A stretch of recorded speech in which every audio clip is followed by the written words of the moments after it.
उत्तर प्रदेश में यदुवंशी राजनीति की भविष्य। अखिलेश के सामने खुद को और समाजवादी पार्टी को बचाए रखने की चुनौती के साथ यदुवंशियों को सत्ताधारी भाजपा की तरफ जाने से रोकना भी है। वक्त तय करेगा कि अखिलेश ऐसा करने में कितना सक्षम रहते हैं। यह निश्चित है कि सिर से पिता का साया हट जाने के बाद राह बहुत कठिन है। नमस्कार, मैं आर्यन सिंह, आप देख रहे हैं न्यूज डंका। न्यूज डंका में आपका स्वागत है। आने वाले समय में यदुवंशी वोटरों की सियासत कई रंग दिखाने वाली है, क्योंकि अखिलेश मुलायम नहीं है। मुलायम सिंह यादव ने यदुवंशी भावनात्मक और व्यक्तिगत स्तर पर जुड़ाव महसूस करता था। वह मानता था कि मुलायम ने ही यदुवंशियों को राजनीति के केंद्र तक पहुंचाया है। समाजवादी से जातिवादी नेता बनने तक ये सियासी सफर में मुलायम सिंह यादव ने उत्तर प्रदेश की राजनीति पर गहरी छाप छोड़ी है। मंडल कमीशन और पिछड़ी जातियों के उभार के दौर में मुलायम सिंह यादव 3 दशक तक उत्तर प्रदेश की राजनीति के धुरी के केंद्र बने रहे। यादव जाति के सर्वमान्य नेता होने से लेकर मुल्ला मुलायम बनने तक की यात्रा में जाति एवं तुष्टीकरण की राजनीति का ऐसा समीकरण तैयार किया जिसने उन्हें एक समय प्रधानमंत्री पद के दावेदारी की सूची में पहुंचा दिया था। ऐसे में मुलायम सिंह यादव के निधन के बाद एक स्वाभाविक सवाल लोगों के मन में है कि अब यदुवंशी राजनीति का भविष्य क्या होगा। अखिलेश यादव के सामने पार्टी के भीतर से कोई चुनौती नहीं है, लेकिन बाहर मुश्किलों की लंबी श्रृंखला है। वह मुलायम के पुत्र हैं, लेकिन उनके जैसा चातुर्य, जमीनी समझ और कार्यकर्ताओं को सहेजने की शैली अखिलेश के पास नहीं है। मुलायम के जाने के बाद क्या यादव वोट बैंक अखिलेश पर वैसा ही विश्वास करेंगे जैसे मुलायम सिंह यादव पर करते थे? यह सवाल इसलिए भी महत्वपूर्ण है क्योंकि उत्तर प्रदेश में राजनीति नई करवट ले रही है। जाति राजनीति की दीवार लगातार कमजोर होती जा रही है। भाजपा जिस तेजी से यादव में अपनी पैठ बढ़ा रही है, वह अखिलेश के लिए परेशानी का कारण बन सकता है। आजमगढ़ एवं रामपुर लोकसभा उपचुनाव के रिजल्ट जाहिर करते हैं कि भाजपा यदुवंशी वोटरों में बड़ी सेंधमारी करने में सफल रही है।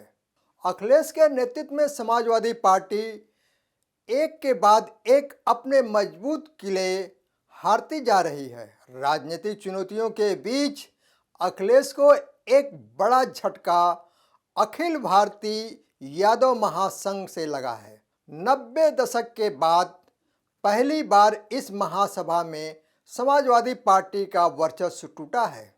अगस्त में सपा के पूर्व सांसद उदय प्रताप सिंह यादव के इस्तीफे के बाद बंगाल के स्वप्निल कुमार घोष को महासभा का राष्ट्रीय अध्यक्ष एवं जौनपुर के बसपा सांसद श्याम सिंह यादव को कार्यवाहक अध्यक्ष के रूप में चुना गया था। सपा के लिए बड़ा झटका है। सपा एवं यूपी के हाथ से अखिल भारतीय यादव महासभा का नेतृत्व छीन जाना अखिलेश के भविष्य की राजनीतिक सूझबूझ पर भी सवालिया निशान उठते दिखाई दे रहे हैं। महासभा के सहारे ही मुलायम सिंह ने देश और प्रदेश की सियासत में अपना वर्चस्व कायम बनाया था। इस किले के ढहने को अखिलेश यादव और समाजवादी पार्टी के भविष्य की सियासत के साथ जोड़कर देखा जा सकता है। 1924 में स्थापित यादव महासभा का मुलायम को राजनीतिक ताकत बनाने में महत्वपूर्ण योगदान रहा। बीते कुछ दशकों में इसके अध्यक्षों में ज़्यादातर यूपी और कई तो समाजवादी पार्टी से जुड़े रहे। 90 के दशक के बाद तो महासभा पर सपा का वर्चस्व कायम रहा।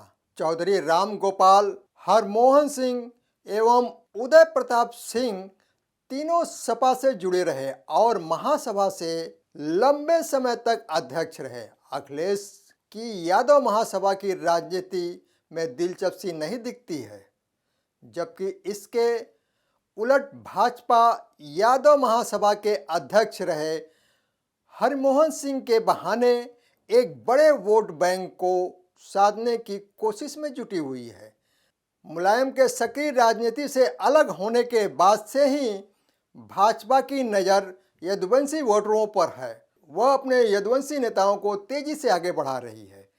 भाजपा यादव मैनपुरी, इटावा, कन्नौज, आजमगढ़, एटा में समाजवादी पार्टी के वर्चस्व को धीरे धीरे तोड़ती नजर आ रही है। सुभाष यदुवंश और दिनेश लाल यादव निरहुआ जैसे युवाओं को आगे बढ़ाकर भाजपा अखिलेश के लिए भविष्य में चुनौती तैयार कर रही है। सपा के पूर्व सांसद हरमोहन सिंह की पुण्यतिथि पर आयोजित गोष्ठी में नरेंद्र मोदी ने जो दिलचस्पी दिखाई, उससे नतीजे भविष्य में नजर आएंगे।